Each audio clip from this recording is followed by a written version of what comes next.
Өзіміздің арамыздағы махарды келісіп алсақ болады ма? Имам некені түсіндіріп беру міндет. Бірақ махарды шешуі міндет емес. Махарды сіздер өздері келсет. Махр деген интимный нәрсе. Кейде біз ортаға кіріп, сен не бересің деп ортасында рефери болып кетеміз. Бұл дұрыс нәрсе емес негізінде.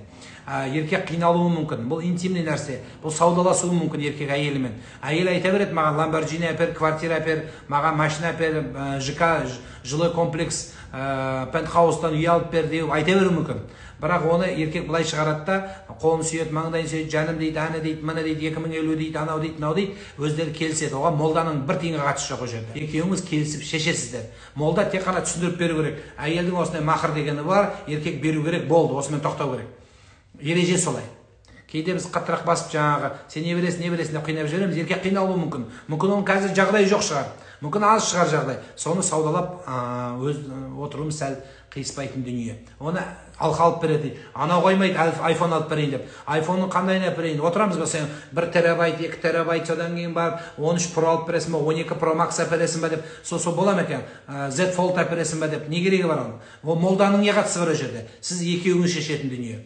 Әрбір еркек әйелге махр беруге міндетті екенін білу керек, әйел махр ала алатынын білу керек. Екеуі саудаласу керек. Мынау берем дейді, мынау бермеймін дейді, мынау көнем дейді, көнбеймін дейді. Бұл сонысымен қызық. Бірақ әйел де анау үйді сұрамау, 40 миллион, 50 миллионға маған үй алып бер деп айтты.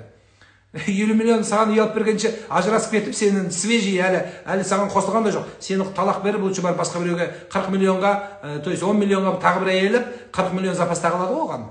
Сондықтан 50 миллион сен үшін что-то дорого бата. Сондықтан саудаласып көреді. Ол өзінің шаруасы.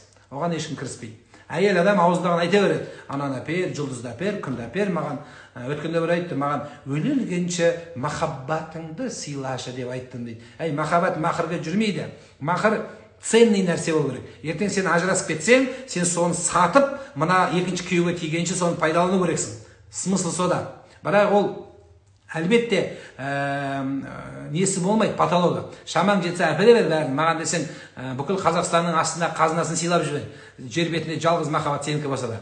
Бірақ бұл жердегі мәселе неге тірелу керек? Әйел адам қинамау керек. Әйел адам айта береді. Еркек одан саудаласып отырып, ортақ мәмілесі шешіледі. Әйел адам саудаласып келіп, кешіріп жіберуі мүмкін.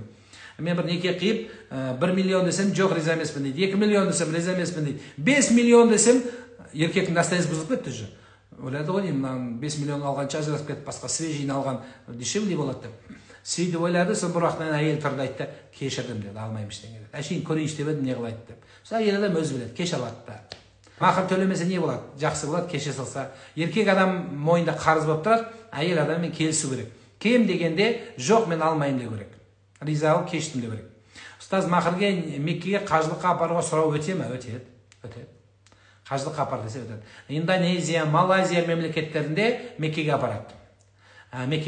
Қыз кезінде әке-шешесіне ақша береді, сол жақтан алып барады. Бұлардың ережесі солай.